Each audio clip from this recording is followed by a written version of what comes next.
Think back to a time when you had your eyes fixed on a specific goal.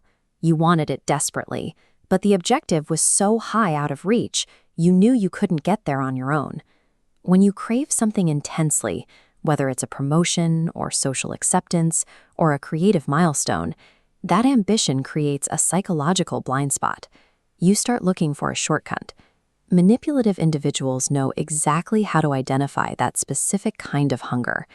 They constantly scan their environment, looking for targets who have a high ceiling of ambition, but a low floor of resources. Because your eyes are entirely locked on the prize above you, you stop paying attention to the ground. That intense, unmet desire to rise makes you willing to ignore the true motives of anyone who suddenly offers you a lift. Then, almost like serendipity, someone appears who seems to have exactly what you need. They possess the resources, the connections, or the sheer power to elevate you without you having to struggle. Being singled out by someone capable of effortlessly bypassing all your obstacles is an intoxicating feeling. You feel uniquely valuable, as if they recognize hidden potential in you that everyone else missed. In exchange for that rapid ascent, you make a quiet, often unconscious trade. You hand over your independence, placing your trust entirely in their strength instead of relying on your own footing. The most effective psychological traps are never set with threats or force. They are constructed entirely out of sudden, overwhelming, and unearned support. In psychology, this phase of artificial elevation is called idealization. It is the period where a manipulator actively lifts you out of your normal reality and places you on a pedestal. This diagram illustrates the mechanics of that sphere of control. From your perspective, you feel like you are finally flying. But clinically speaking, you aren't generating any of your own upward momentum. You are entirely contained within their boundaries, effectively being carried as cargo. As you go higher, they systematically cut you off from the ground. Your normal support networks, your old routines, and your independent perspective slowly vanish, leaving you entirely dependent on them to maintain your new altitude. While you are experiencing genuine euphoria from this rapid success, their actions are clinical and detached. The elevation is not a gift, it is a mechanical process of moving you into position. The higher they take you, the more total their power becomes. Once you are completely disconnected from the ground, your survival rests entirely in their hands. Then comes the devaluation phase. Without any warning, and often at the very peak of your ascent, they simply let go. The immediate psychological shock is paralyzing.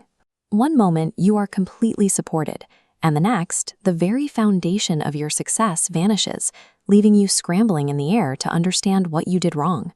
Crashing back down to reality is brutal. Because you didn't climb to that height yourself, you have no established footholds to catch you, ensuring you hit the ground with maximum impact. This is where the predator's actual agenda becomes clear. They never intended to help you reach your goals. They needed to bypass your natural defenses, and a massive fall shatters those boundaries, leaving you fractured and easy to exploit. False friends do not lift you up to watch you soar. They carry you to dizzying heights specifically to ensure that your eventual fall carries enough destructive force to break you. In the immediate aftermath, you are left to sift through the wreckage.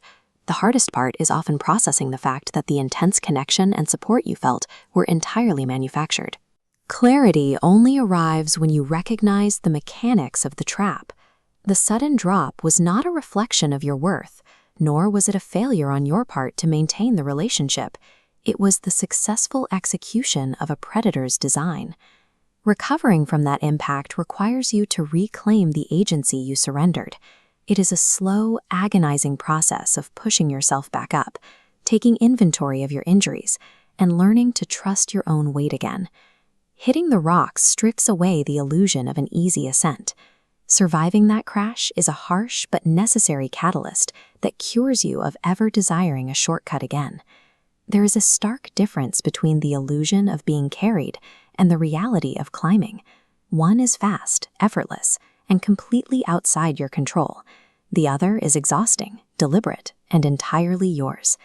Genuine growth demands that you carve out your own footholds. When you build a solid foundation layer by layer, you eliminate the risk of someone else abruptly pulling it out from under you. Patience with your own steady progress is your strongest defense against manipulation. When you are content to move at your own pace, the sudden, sweeping promises of a false savior lose their power to tempt you. True flight and true freedom are never found by trusting a stranger's wings. They are found by cultivating the undeniable strength to scale your own mountains, step by step,